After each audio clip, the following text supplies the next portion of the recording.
আসেন একটা ঘটনা বলে দিয়ে যায় এই ওসিলা সম্পর্কে। আল্লাহর ওলি হযরত জুনায়েদ বাগদাদী নাম আপনারা শুনেছেন। হযরত জুনায়েদ বাগদাদী রাহমাতুল্লাহ আলাইহি তার খাদেমকে বলতে লাগলেন, বাবা খাদেম চলো, আজকে আমি জুনায়েদ এই নদীর ওপর দিয়ে হেঁটে হেঁটে পার হব। আজকে আমি এই নদীর পানির ওপর দিয়ে আমি জুনায়েদ হেঁটে হেঁটে যাব।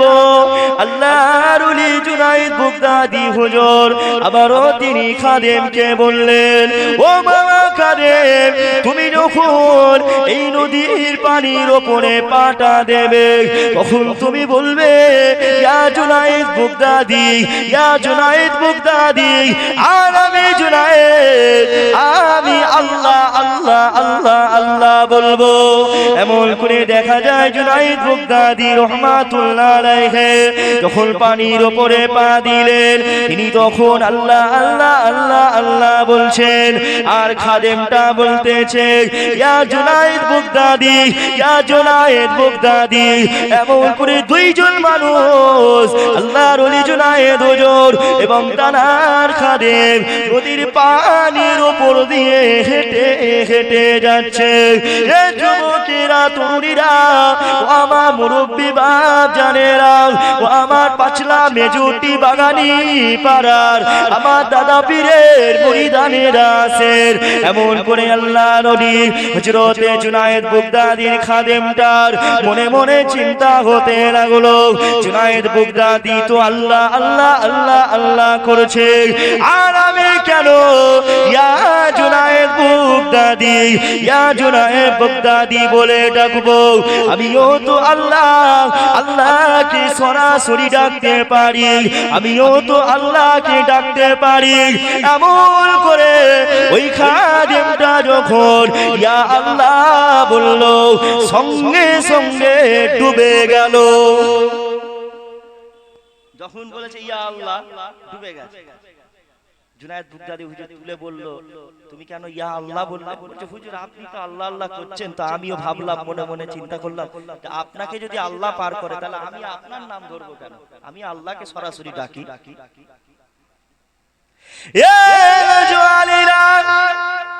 আল্লাহর ওলি জুনায়েদ বাগদাদী রাহমাতুল্লাহ আলাইহি এমন করে ওই সময় বলতে লাগলেন, ও বাবা খাদেম, আমি জুনায়েদ বাগদাদী যে আল্লাহ আল্লাহ আল্লাহ আল্লাহ করেছি, এই আল্লাহ বলা আওয়াজটা আর তুমি যে ইয়া জুনায়েদ জুনায়েদ করছো, তুমি যখন আল্লাহকে ডাকলে, তুমি যখন ইয়া আল্লাহ বলেছো, তোমার এই আল্লাহ বলা আওয়াজটা আমার আল্লাহর আরশে আজিমে পৌঁছাইলে। ও বাবা খাদেম, আর আমি জুনায়েদ আল্লাহ আল্লাহ আল্লাহ বলে ডাকছি, এই আল্লাহ বলা আওয়াজটা আমার আল্লাহর আরশে আজিমে পৌঁছে যাচ্ছে।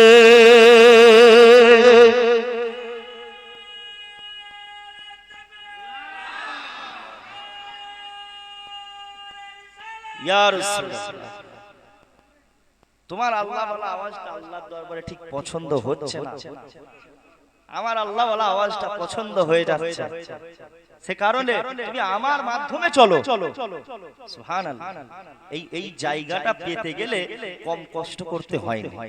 আল্লাহর ওলি যারা হয়, ওলি আউলিয়া যারা হয়, ওলি মানে হচ্ছে কি বন্ধু। কার বন্ধু? আল্লাহর বন্ধু। ওয়ালিউল্লাহ আল্লাহর বন্ধু। আমরা মুসলমান, আমরা কার বন্ধু হতে চাই? আল্লাহর। আমরা ইবলিস শয়তানের বন্ধু হতে চাই না, কারণ ইবলিস শয়তান হচ্ছে আমাদের প্রকাশ্য দুশমন। ইবলিস শয়তান কখনো চায় না যে আল্লাহর বান্দা বান্দীরা জান্নাতি হয়ে যায়। ইবলিস শয়তান সব সময় তাকিয়ে আছে মানুষকে কিভাবে ধোঁকা দেবো, ধোঁকায় পেলে মানুষকে কি করে আল্লাহর বান্দা বান্দীদেরকে কিভাবে জাহান্নামী করব। এই জন্য আল্লাহ বলেছে ইবলিস তোমাদের বন্ধু না, ইবলিস তোমাদের প্রকাশ্য শত্রু। যখন ইবলিস শয়তান তোমার মনে মন চাইছে যে না নামাজ পড়বো না, তখন তুমি ভেবে নাও ইবলিস শয়তান তোমাকে ধোঁকা দিচ্ছে, তোমার নফস তোমাকে ধোঁকা দিচ্ছে, নামাজ থেকে তোমাকে দূরে রাখতে চাইছে, নামাজ পড়তে দাঁড়ালে যেন ভালো লাগছে না। তখন চিন্তা করো ইবলিস তোমার ভেতরে ঢুকে গেছে, ধোঁকা দিচ্ছে। তখন তোমাকে একটা পরীক্ষা দিতে হবে যে না আমি আল্লাহকে খুশি করাবো, আমি নামাজ আদায় করব, আমি আল্লাহর বন্ধু হব, আমি ইবলিস শয়তানের কথা শুনবো না। তখন তো তুমি ইমানদার হতে পারবে, তখনই তো তুমি প্রকৃত ইমানদার হতে পারবে, যখন তুমি ইবাদতের মধ্যে তোমার নেক আমলটার মধ্যে তুমি বিবেচনা করে তুমি নেক আমল করতে পারবে। না হলে তুমি নামাজ পড়তে দাঁড়াচ্ছ, নামাজ পড়ছো কিন্তু তোমার মন লাগছে না, মন চাইছে না, নামাজ পড়তে ভালো লাগছে না, তখন তোমার মধ্যে তার মানে বোঝা গেল তুমি ইবাদতের মধ্যে প্রকৃতপক্ষে তুমি স্বাদ পাওনি, মজাটা পাওনি, ইবাদতের মজা পাওনি। বাবেরা নওজোয়ান তরুণেরা, ইবাদতের মজা কারা পেয়েছিল? ওলি আউলিয়ারা ইবাদতের মজা পেয়েছিলেন, সাহাবারা ইবাদতের মজা পেয়েছিলেন, তাবেঈনরা ইবাদতের মজা পেয়েছিলেন, সলফে সালিহিনরা ইবাদতের মজা পেয়েছিলেন। আমাদের ইমামে আযম আবু হানিফা নুমান বিন সাবিত রাহমাতুল্লাহ আলাইহি কেমন নামাজি ছিলেন, কেমন পরিষ্কার ছিলেন, কেমন আল্লাহওয়ালা মানুষ ছিলেন। তিনি যখন তিনার যেই জায়গাতে দাফন করা হয়েছিল, ওই জায়গাতে ইমামে আবু হানিফা রাহমাতুল্লাহ আলাইহি ৭০,০০০ বার কুরআন খতম করেছিলেন। সুবহানাল্লাহ। তুমি মুসলমান, তুমি একবার কুরআন শরীফ খতম করতে পারোনি, আর ইমাম আবু হানিফা ৭০,০০০ বার কুরআন খতম করেছেন। হযরত ইমাম আবু হানিফা রাহমাতুল্লাহ আলাইহি এমন করে রাতের বেলায় 2 রাকাত নামাজ আদায় করতেন। প্রথম রাকাত ইমাম আবু হানিফা হুজুর 15 পারা কুরআন শরীফ পড়ে ফেলতেন। সূরা ফাতিহার পড়ার পরে সূরা ফাতিহা পড়ার পর এমন করে সূরা বাকারার প্রথম থেকে 15 পারা পড়তেন। আবারও দ্বিতীয় রাকাতে 15 পারা পরের 15 পারা কুরআন শরীফ পড়ে 2 রাকাত নামাজের মধ্যে ইমামে আবু হানিফা রাহমাতুল্লাহ আলাইহি 2 রাকাত নামাজে সম্পূর্ণ কুরআন শরীফটা পড়ে ফেলতে। জোরে বলবেন না? ঈমান কত মজবুত যে 2 রাকাত নামাজে একটা মানুষ পুরো কুরআন শরীফ পড়ে ফেলছে। আর তুমি তারাবির নামাজে, আমি তারাবির নামাজে 5 রাকাত 8 রাকাত পড়লে আমাদের পাঠ চলে না। ইমাম সাহেব অথচ দেখা যায় হাফেজ সাহেব একটা রাকাতে হয়তো 2 রাকাতে প্রথম রাকাতে 1.5 পৃষ্ঠা কি 2 পৃষ্ঠা পড়ে কি 1 পৃষ্ঠা পড়ে, তাতেই আমাদের পা যন্ত্রণা শুরু হয়ে যায়। মানুষ ভাবে কখন এই 20 রাকাত তারাবিটা কখন শেষ হবে, কখন শেষ হবে। আর আমরা আর ইমাম আবু হানিফা হুজুর নামাজ পড়ছে 2 রাকাত নামাজে পুরো কোরআন পড়ে ফেলছে। সুবহানাল্লাহ। তারা কি জিন ছিল? ইমাম আবু হানিফা হুজুর কি জিন ছিল নাকি ফারিস্তা? মানুষ ছিল তো, ইনসান তো, আমরাও তো ইনসান। তাহলে আমরা পারি না কেন? তারা কেন পারে? তারা কিভাবে পারছে? ছোট হুজুর পীর কেবলা রহমাতুল্লাহ আলাইহি সারা রাত ধরে নামাজ পড়ছে, দাদা হুজুর সারা রাত ধরে নামাজ পড়েছে। কেন করেছে? তাদের কি শরীরের কি কোনো কষ্ট হতো না? আল্লাহর ওলি যারা হয়েছে, ওলি আউলিয়া হয়েছে, রাত জেগে জেগে ইবাদত করেছে। তাদের কি চোখে ঘুম ছিল না? তারা কি মানুষ ছিল না? তারাও মানুষ ছিল, তুমিও মানুষ, আমিও মানুষ, সবাই আমরা মানুষ। কিন্তু তারা কিভাবে পালন করত, কিভাবে করত? না, কারণ হচ্ছে তারা ইবাদতের মধ্যে মজা পেয়েছিল। তারা যেই ইবাদতটা করত, যেই আমলটা করত, সেই আমলের একটা স্বাদ পেয়েছিল, তাদের ভালো লাগতো। আমাদের মেন হচ্ছে আমাদের ঈমানটা এত কমজোর হয়ে গেছে যে আমাদের নামাজ পড়তে ভালো লাগে না। রোজা রাখতে ভালো লাগছে না, দান খয়রাত করতে ভালো লাগছে না, সাদকা করতে মন চাইছে না, ভালো লাগছে না। কারণ আমরা ইবাদত করতে ভালো লাগছে না, কারণ আমাদের নফসটা খারাপ হয়ে গেছে। গুনার কাজ করে করে আমাদের অন্তর পুরো খারাপ হয়ে গেছে। এতটা খারাপ হয়ে গেছে যে রোজার মাসে ইবলিস শয়তানকে আল্লাহর নবী বলেছে শিকল দিয়ে বেঁধে রাখা হয়। হ্যাঁ, শিকল দিয়ে বেঁধে রাখা হয়। তারপরেও দেখবেন বাগানি পাড়ায় কিছু মুসলমান আছে, হ্যাঁ কিছু মুসলমান আছে, ছেঁচড়া বেহায়া মার্কার লোক আছে, তারা দেখবেন চা দোকানে গিয়ে বসে বসে চা খাচ্ছে দিনের বেলায়। কিছু নির্লজ্জ মানুষ আছে, নির্লজ্জ মানুষ আছে, তারা রোজার মাসে রোজা রাখে না, দিনের বেলায় খাচ্ছে, ভাত খাচ্ছে। রাসূলুল্লাহ বলেছে শুকরের পায়খানা খেলো যে রোজার মাসে রোজা না রেখে খাবার খায়। তাহলে আমরা মজা পাচ্ছি না, কারণ আমাদের গুনাহ করে করে অন্তর কালো হয়ে গেছে। আমাদের এই কলবটা, অন্তরটা, নফস আমাদেরকে ঠিক করতে হবে। নফসকে আমাদের দমন করতে হবে। কিভাবে দমন করব?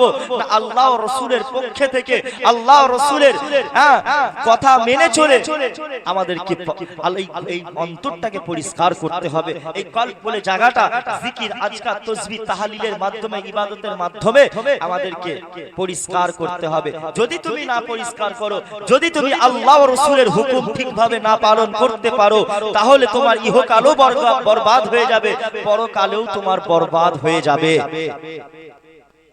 কথা বুঝতে পারা যাচ্ছে? একবার দরুদ শরীফ আল্লাহুম্মা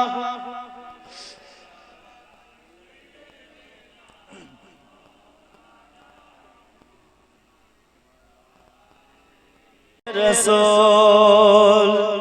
কথার তান মেলানো সুরের ভেলা হে রাসূল, নিকশ কালোর মাঝে চন্দ্র তুমি হে রাসূল।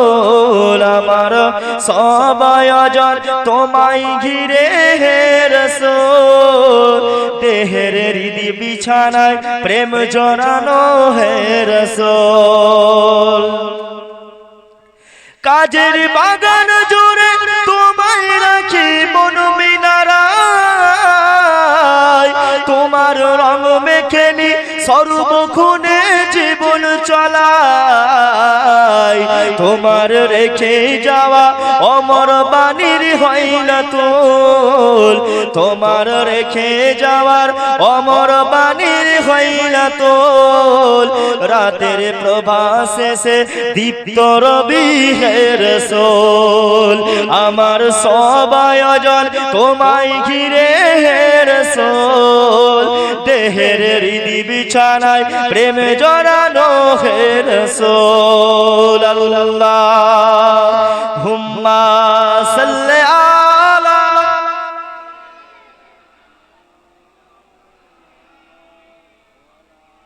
হ্যালো হ্যালো, হ্যাঁ বলবেন?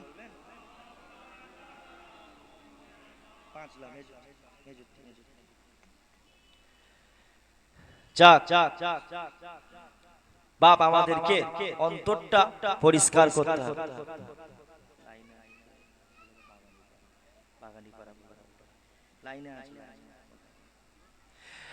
আমাদের অন্তরকে ওলি আউলিয়াদের মতো আমরাও ওলি হতে পারবো, আমরাও আল্লাহর বন্ধু হতে পারবো, কিন্তু চেষ্টা করতে হবে, আমাদেরকে মেহনত করতে হবে। না রাতের বেলায় আপনি ঘুমিয়ে থাকবেন, এরকম ভাবে ওলি হওয়া যায় না।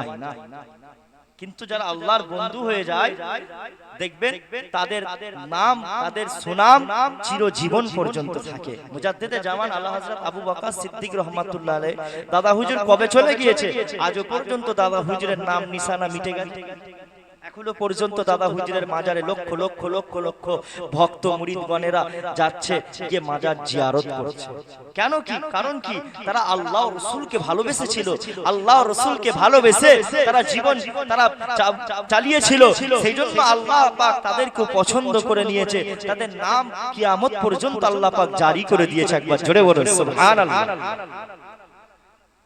সেই ওলি আউলিয়াদের যদি আপনি বিরোধী করেন, সেই ওলি আউলিয়াদের কখনো বিরোধী করা যাবে না। আলহামদুলিল্লাহ আমি দেখেছি সবথেকে বেশি পাঁচলার মানুষ একটু ওলি আউলিয়ার প্রেমিক। এটা একদম সত্য কথা, কেউ অমান্য করতে পারবে না। পাঁচলার মানুষ ওলি আউলিয়ার একটু প্রেমিক, পাঁচলার মানুষ আহলে বায়াতদের প্রেমিক। আমি জানি আলহামদুলিল্লাহ এই প্রেমটা, এই মহাব্বত, এই ভালোবাসাটা অন্তরের মধ্যে রাখবেন। এই ভালোবাসার ওসিলায় হয়তো আল্লাহ পাক আপনাকে নাজাত দিয়ে দিতে পারে। বিশ্বাস আছে না নাই? নাজাত আপনাকে ইনশাআল্লাহ দিয়ে দিতে পারে। তবে মাথায় রাখবেন মুজাদ্দেদে জামান দাদা হুজুর আপনাকে হয়তো জান্নাতে নিয়ে যাবে না। দাদা হুজুর জান্নাত দেওয়ার মালিক নয়। হ্যাঁ, খাজা মাইনুদ্দিন চিশতি আজমিরি সানজিদি রহমাতুল্লাহ আলাইহি হুজুর জান্নাত দেওয়ার মালিক নয়। হ্যাঁ, এমন করে যত ওলি আউলিয়া আছে পাঁচলা আপনাদের মিশরি হুজুর জান্নাত দেওয়ার মালিক নয়। জান্নাত তারা হচ্ছে জান্নাত দেখানোর রাস্তা। জান্নাতে যেতে গেলে, জান্নাতে পৌঁছানো গেলে কি কি করতে হবে, কি আমল করতে হবে, সেই রাস্তাটা তারা দেখিয়ে দিয়েছে। সেই রাস্তাটাই যদি আপনারা চলতে পারেন, তাদের দেখানো পথে যদি আপনি চলতে পারেন, আপনার জীবনকে পরিচালনা করতে পারেন, দেখবেন তাদের ওসিলায় আপনি জান্নাত পর্যন্ত পৌঁছে গেছেন। একবার জোরে বলেন সুবহানাল্লাহ। এজন্য ওলি আউলিয়াদের ভালোবাসতে হবে, মহব্বত রাখতে হবে। তাদের সাথে যদি ভালোবাসেন, কানেকশন রাখেন, আপনার অন্তরে একটা জজবা তৈরি হবে, আপনার অন্তরে একটা নেক সৎ মানুষ হওয়ার জজবা তৈরি হয়ে যাবে অটোমেটিক। কিন্তু বর্তমানে দেখা যাচ্ছে ওলি আউলিয়াদেরকে মানুষ, কিছু মানুষ খারাপ বলছে, ওলি আউলিয়াদের বিরুদ্ধে কথা বলছে। খাজা মাইনুদ্দিন চিশতি আজমিরি সানজিদি রহমাতুল্লাহ আলাইহিকে কিছু মানুষ ভণ্ড বলছে। যারা ভণ্ড বলছে আসলে ওরা হচ্ছে পাক্কা শয়তান। কি পাক্কা শয়তান? আরে শোনো মূর্খ, খাজা মাইনুদ্দিন চিশতি আজমিরি সানজিদি যার হাতে 90 লাখ মানুষ ইসলামের কলমা পড়ে মুসলমান হয়েছে, আজকে তুমি সে খাজা হুজুরকে ভণ্ড বলছো। আজকে তোমার বাপ দাদু ইসলামের আলো পেয়েছে মাইনুদ্দিন চিশতির জন্য। জোরে বলেন সুবহানাল্লাহ। আহলে বায়াত তাদের জন্য আজ ইসলামের আলো পেয়েছে, আজ তাদেরকে ভণ্ড বলছে। বুঝতে পারছো না? এরা হচ্ছে শয়তান। এরা কি পাক্কা শয়তান। এদের থেকে দূরে থাকবেন। শুধু আলেম ওলামা দেখলে হয় না, আলেম চিনবেন। হাক্কানি আলেম কারা? এখন সোশ্যাল মিডিয়ায় বহুত আলেম বেরিয়েছে, ভাইরাল বক্তা বহুত আছে। আছে না নাই? আছে। তাদের বক্তব্য এমন এমন বক্তা আছে যাদের বক্তব্য শুনলে হয়তো আপনার ঈমানটা হারা হয়ে যেতে পারে, আপনার ঈমান শেষ হয়ে যাবে। এমনও বক্তা আছে যাদের আকীদাকে যদি আপনি মেনে নেন, গ্রহণ করে নেন, আপনার ঈমানও চলে যেতে পারে। এজন্য ঈমানের দিকটা লক্ষ্য রেখে, ঈমানটাকে মজবুত করে, ঈমানের দিকটা আমাদের লক্ষ্য রেখে চলতে হবে। আমরা ফুরফুরা সিলসিলার মানুষ, দাদা হুজুরের মানুষ, আমরা ওলি আউলিয়াদের ভালোবাসি। তারা যে পথটা দেখিয়েছে সে পথেই যদি আমরা চলতে পারি, আজকে আমাদের ফুরফুরা সিলসিলার দেখেন কত এরকম বহুত হাজার হাজার হাজার হাজার মানুষ আছে যারা আল্লাহর ওলি হয়ে কবরেতে ঘুমিয়ে আছে। জোরে বলেন সুবহানাল্লাহ। আর আজও যদি মুজাদ্দেদে জামানের মাজারটা কবর যদি খোলা হয়, এখনো পর্যন্ত আমার দাদা পীরের লাশ মুবারকটা এখনো পর্যন্ত টাটকা আছে। একবার জোরে বলেন সুবহানাল্লাহ। কেউ যদি এখনো পর্যন্ত ওলি আউলিয়া যারা হয়, শুধু দাদা পীর নয়, যারা আল্লাহর ওলি হবে, যারা আল্লাহর বন্ধু হবে, তাদের কবরটা যদি এখনো পর্যন্ত খোলা হয়, দেখা যাবে তাদের কবরের, তাদের দেহের যে কাফনটা এখনো পর্যন্ত সেরকমই আছে, যেমন ভাবে মানুষ মাটি দিয়েছিল, মনে হবে যেন এক্ষুনি মাটি দেওয়া হয়েছে। জোরে বলেন সুবহানাল্লাহ। সেই ওলি হতে গেলে আমাদেরকে চেষ্টা করতে হবে। আল্লাহর ওলি যারা হয় তাদের কোনো ভয় নেই, আল্লাহ নিজে বলেছেন। কেননা আমার আল্লাহ জানিয়ে দিলেন, ওরে আমার বান্দা বান্দিরা রে, আমি আল্লাহ জানিয়ে দিলাম, আলা ইন্না আউলিয়া আল্লাহি লা খাউফুন আলাইহিম ওয়া লা হুম ইয়াহজানুন। যারা আল্লাহর ওলি হবে, যারা আল্লাহর বন্ধু হবে, তাদের কোনো চিন্তা নাই, তাদের কোনো ভয় নাই। কাল কিয়ামতের ময়দানে, হাসরের ময়দানে যখন সূর্য যখন মাথার গোড়ায় চলে আসবে, আল্লাহর ওলি যারা হবে, ওলিউল্লাহ যারা হবে, তাদেরকে আমার আল্লাহ আরশে আজিমের ছায়া তলে রাখবে। এ যুবক যুবকেরা তরুণীরা, আর যদি তুমি রাসূলুল্লাহর পক্ষে থাকতে পারো, তুমি যদি কোরআনের পক্ষে থাকতে পারো, তুমি যদি নবীর পক্ষে থাকতে পারো, কাল কিয়ামতের ময়দানে, হাসরের ময়দানে, যেদিনে কেউ কাউকে চিনবে না, যেই দিনটা আসলে আল্লাহ নবী জানিয়ে দিলেন, ওই কঠিন দিনে, ওই মাসুরের দিনটা যখন আসবে, মানুষ সবাই উলঙ্গ অবস্থায় উঠবে, কারুর পরনে কোনো জামা থাকবে না। আম্মা আয়েশা সিদ্দিকা রাদিয়াল্লাহু তাআলা আনহা আল্লাহ নবীকে বলতে লাগলেন, ইয়া রাসূলুল্লাহ হাবিবাল্লাহ, হুজুর কাল কিয়ামতের ময়দানে, হাসরের ময়দানে যখন এমন করে সবাই উলঙ্গ অবস্থায় উঠবে, ইয়া রাসূলুল্লাহ, ইয়া হাবিবাল্লাহ হুজুর, ওই কঠিন দিনে আমি আয়েশার দিকে কি সবাই তাকিয়ে থাকবে?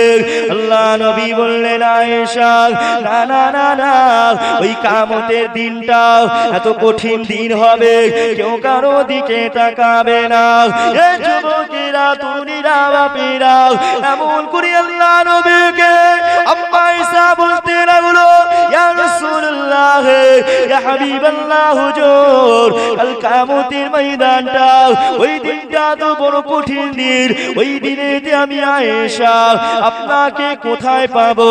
আমার নবী পাক বললেন, ও আয়েশা, আমি রাসূলুল্লাহ মিজানে দাঁড়িপাল্লার কাছে থাকবো, মিজানে দাঁড়িপাল্লার কাছে থাকবো, কেননা আমার গুনাহগার উম্মত উম্মতিরা, আমার গুনাহগার উম্মত উম্মতিদের অনেকের নেকির পাল্লাটা হালকা হয়ে যাবে, গুনাহের পাল্লা ভারী হয়ে যাবে।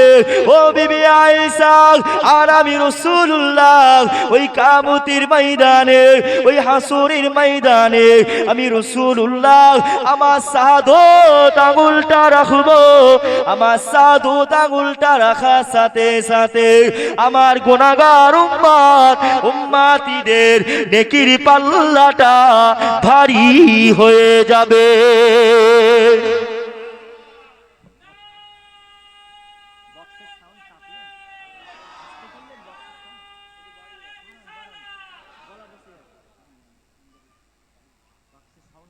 গলা বসে যাবে, সেই চাঁদ রাত থেকে জলসা করছি একভাবে, এখনো অনেক জলসা আছে বাবা। আল্লাহ নবী বললেন, আয়েশা, আমি রাসূলুল্লাহ আমার শাহাদত আঙ্গুলটা রাখবো,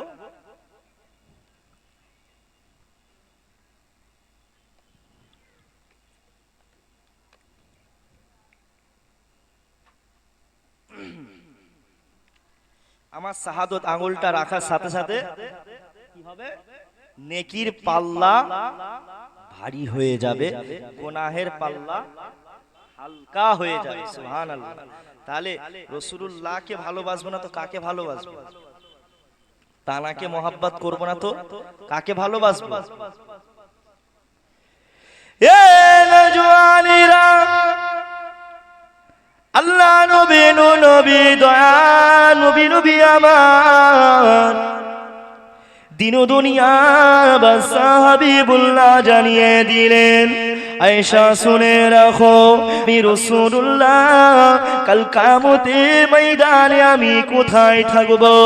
আমি নবী পাক হাউজে কাউসারের কাছে থাকবো, কেননা ওই দিনে যখন সূর্য মাথার গোড়ায় চলে আসবে, আমার উম্মত উম্মতিদের স্বপ্নার পানি তৃষ্ণায় তারা ছটপট ছটপট করবে। ও বিবি আয়েশা, তাদের পানির পিপাসা লাগবে। আমি রাসূলুল্লাহ আমার গুনাহগার উম্মত উম্মতিদের হাউজে কাউসারের পানি পান করাবো। এ যুবকেরা, তরুণীরা, আম্মা আয়েশাকে আল্লাহ নবী বলতে লাগলেন, ও বিবি আয়েশা, আর আমি রাসূলুল্লাহ কোথায় থাকবো? আমি পুলসিরাতের কাছে থাকবো, কেননা আমার গুনাহগার উম্মতিরা অনেকে পুলসিরাতটা পার করতে পারবে না। যেই পুলসিরাতটা চুলের থেকে পাতলা, খুরে তলোয়ারের থেকেও ধারালো, ওই পুলসিরাতটা আমার গুনাহগার উম্মতিরা পুলসিরাত পার করতে পারবে না। অনেকে পুলসিরাত থেকে পড়ে যাবে, আর আমি রাসূলুল্লাহ আমি কখনো থাকতে পারবো না। আমার গুনাহগার উম্মতিদের কারে আমার গুনাহগার উম্মতিরা জাহান্নামে থাকবে, আর আমি রাসূলুল্লাহ জান্নাতে থাকবো। এটা আমি নবী কখনো সহ্য করতে পারি না। ও বিবি আয়েশা, যাদের ঈমান থাকবে সরিষা দানা পরিমাণ ঈমান থাকবে, সামান্য পরিমাণও ঈমান থাকবে, আমি রাসূলুল্লাহ ওই সকল উম্মতিদেরকে ওই পুলসিরাতটা পার করে আল্লাহর দয়ার জান্নাতে নিয়ে যাওয়ার জমিনদার হয়ে যাব।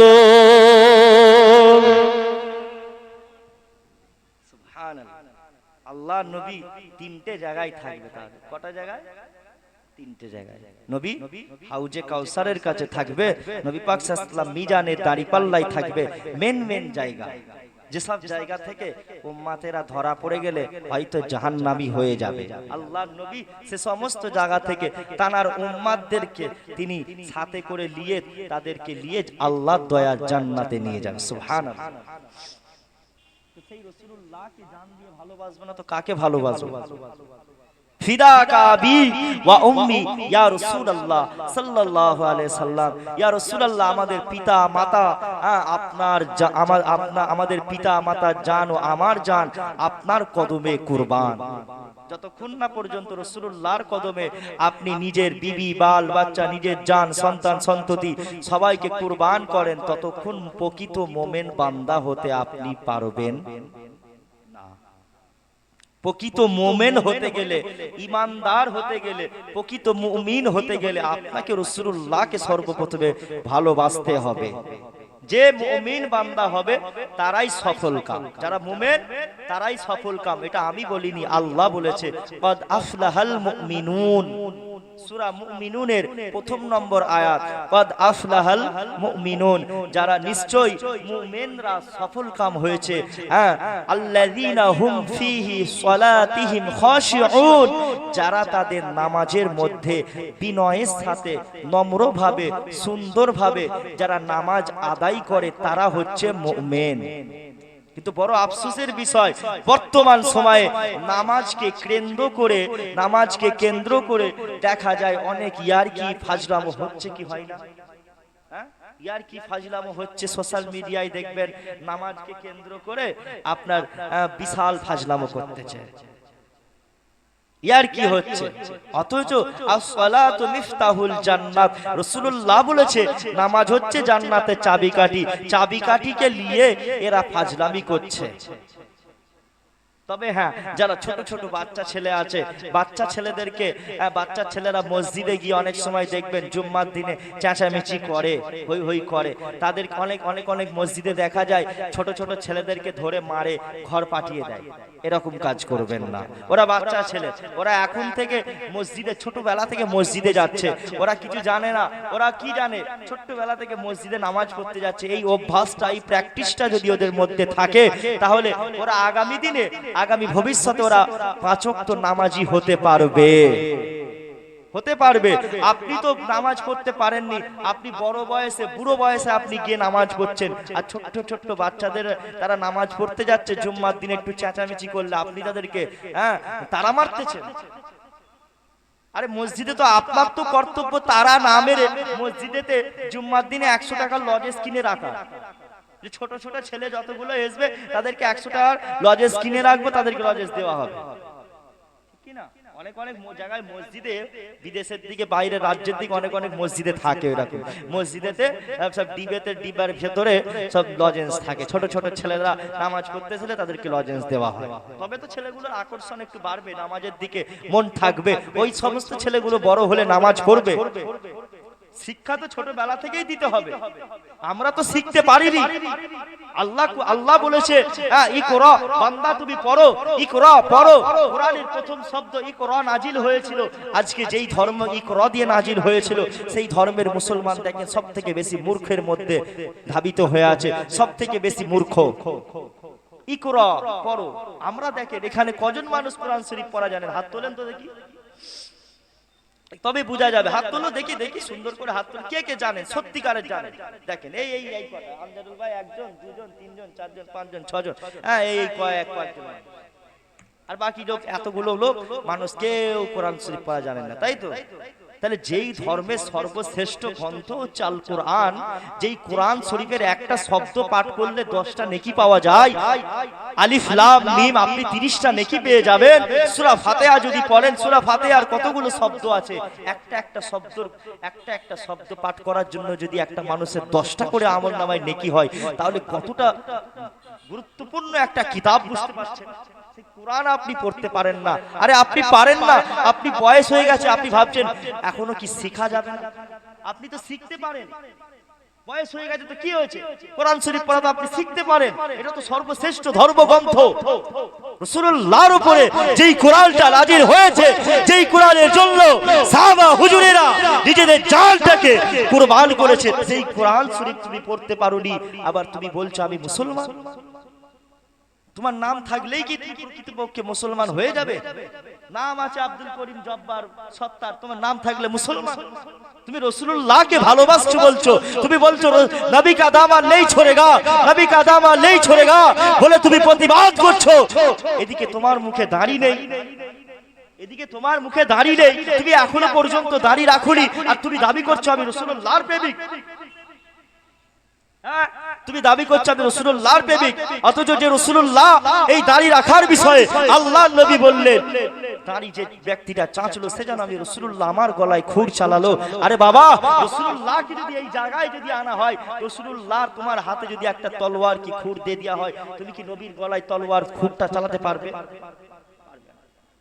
তার মানে বুঝা গেল নূপুর শর্মাও যেমন বিয়াদবি ছিল বিয়াদবি করেছিল আজকে মুসলমান তোমার ঘরে আমার কওমের ছেলেরাও বিয়াদবি করছে রাসূলুল্লাহ সানে মাথায় রাখবেন রাসূলুল্লাহ সানে যে চুল পরিমাণ বিয়াদবি করলো সে কখনো জান্নাত পাবে না রাসূলুল্লাহ সানে মুস্তাফা সানে হাবিবুল্লাহ সানে সামান্য পরিমাণ বিয়াদবি করা চলবে তানার মাকাম তানার সম্মান আল্লাহ সব থেকে আলা করেছে সব থেকে সর্বশ্রেষ্ঠ করেছে তানার পায়ের ধুলো পরাতে আল্লাহ পাক মদিনাতুল মুনাওয়ারাকে আল্লাহ জান্নাত ঘোষণা করে দিয়েছে জোরে বলেন সুবহানাল্লাহ সেই শ্রেষ্ঠ নবীর উম্মত সেই শ্রেষ্ঠ নবীকে ভালোবাসেন বাসার মতন বাসেন অন্তর থেকে বাসেন মৌখিক ভাবে শুধু একটা মানুষ যদি বলে আমি তোমাকে ভালোবাসি সেটা ভালোবাসা বলে না প্র্যাকটিক্যালে সত্যিকার রূপে তুমি রাসূলুল্লাহর জন্য কি করতে পেরেছো রাসূলুল্লাহর জন্য তুমি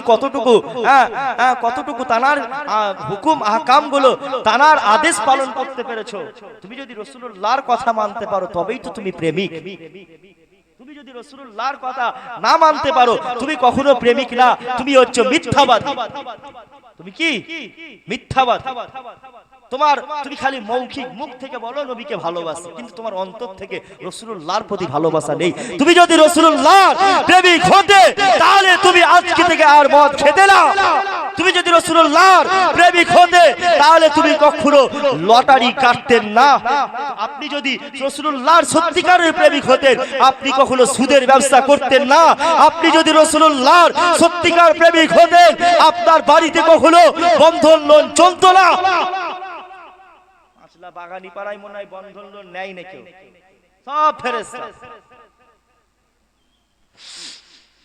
বন্ধন লোন মনে হয় কেউ নেয় সব ভালো মানুষ হারাম ঢুকে গেছে তোমার বাড়িতে শান্তি নেই কেন তোমার সংসারে শান্তি নেই কেন স্বামী স্ত্রীর মধ্যে মিল নেই বাপ ছেলের মধ্যে মিল মোহাব্বত নেই।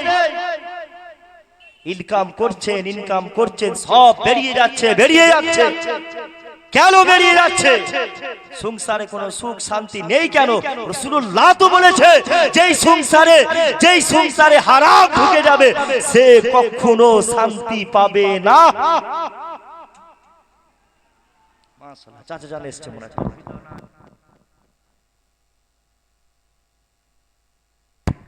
নারে তাকবীর। আওলাদে মুজাদ্দেদে জামান সিলসিলায়ে হক ফুরফুরা শরীফ চাচা জান হুজুর পীর কেবলা চাচা হুজুর এসছে তো? হ্যাঁ হুজুর এসছে, গাড়িতে আছে, তাহলে আমি ওয়াচ করব, তাহলে রাখবো। আচ্ছা হুজুর আসলে বলবে না, বিয়াদবি হয়ে যাবে বসে থাকা। আল্লাহর ওলি মানুষ, বেশক আল্লাহর ওলি মানুষ। চাচা এসছে,